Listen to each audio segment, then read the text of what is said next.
భద్రాద్రి ఆలయం అభివృద్ధిలో ఎట్టకేలకు ముందడుగు పడింది. దివ్యక్షేత్రం అభివృద్ధిలో భాగంగా చేపట్టిన మాడ వీధుల విస్తరణ శరవేగంగా సాగుతుంది.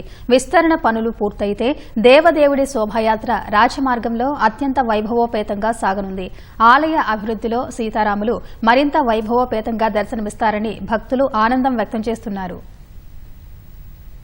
భద్రాచలం శ్రీ సీతారామచంద్ర స్వామి ఆలయ అభివృద్ధిలో భాగంగా చేపట్టిన మాడవీధుల విస్తరణ పనులు గాడిన పడుతున్నాయి. స్వామివారి ఆలయానికి ఉత్తరం వైపు మాడవీధులు, పడమర వైపు కొంత మేరకు విశాలంగా ఉన్నప్పటికీ తూర్పు, దక్షిణం వైపు ఇల్లు ఉండటంతో వీధులు ఇరుకుగా ఉన్నాయి. ఉత్సవాలు, స్వామివారి ఊరేగింపు సమయంలో ఇరుకుగా ఉన్న మాడవీధుల వల్ల ఇబ్బందులు తలెత్తుతున్నాయి. ప్రభుత్వం ఇటీవల మాడవీధుల అభివృద్ధికి పచ్చజెండా ఊపింది. యుద్ధ ప్రాతిపాదికన కార్యాచరణ చేపట్టాలని దిశానిర్దేశం చేయడంతో అభివృద్ధి పనుల్లో ముందడుగు పడింది. మాడవీధుల విస్తరణ 60 కోట్ల 20 లక్షల రూపాయలు అవసరమని ప్రతిపాదించగా ప్రభుత్వం తొలి విడతలో 34 కోట్ల 45 లక్షలు మంజూరు చేసింది. పరిహారం రూపేణా మరో 30 కోట్లు నిర్వాసితులకు అందించారు. మాడవీధుల్లో విస్తరణ పనులు జోరుగా సాగుతున్నాయి.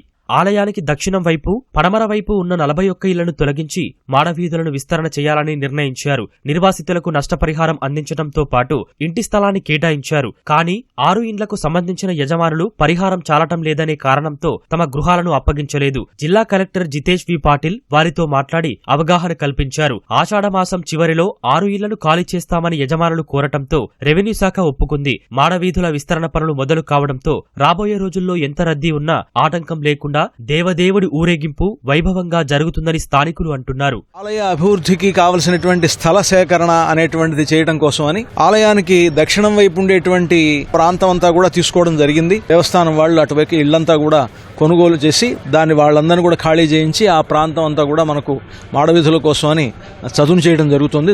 భవిష్యత్తులో ఒక మాస్టర్ ప్లాన్ రూపొందించి ఆలయం యొక్క అభివృద్ధిని ప్రభుత్వం కొనసాగిస్తుంది. ఇప్పటిదాకా కూడా సుమారు 42 ఇళ్లు తొలగించారు. ఇంకా ఒకళ్ళిద్దరు ఇవ్వాల్సి ఉన్నది.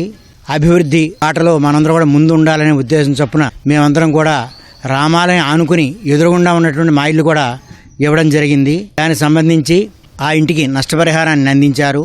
ఇంకా ఆర్ఆర్, ఇంకా ప్యాకేజీలు ఇవన్నీ కూడా మరో పునరావాస స్థలాన్ని కూడా కేటాయించవలసి ఉన్నది. కానీ ఇప్పటిదాకా కూడా ఇంకా అవి ఆ స్థలాన్ని కూడా కేటాయించలేదు. అలాగే R&D ప్యాకేజీ కూడా ఇప్పటిదాకా కూడా ఇంకా ఇవ్వలేదు.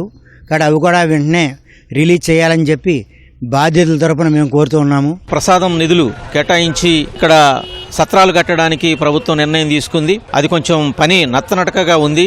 దాన్ని స్పీడప్ చేయాలి. త్వరితగతిన పూర్తి చేయడం ద్వారా భక్తులకి ఆ గదులన్నీ కూడా అందుబాటులోకి రావడానికి, ఆ సౌకర్యాలు వినియోగించుకోవడానికి అవకాశం ఉంటుంది. మాడవీధుల విస్తరణతో పాటు కేంద్ర ప్రభుత్వం మొదలుపెట్టిన ప్రసాద్ పథకంలో భాగంగా సత్రాలు, అన్నదాన సత్రాలు కూడా తొందరగా పూర్తి చేయాలని స్థానికులు కోరుతున్నారు.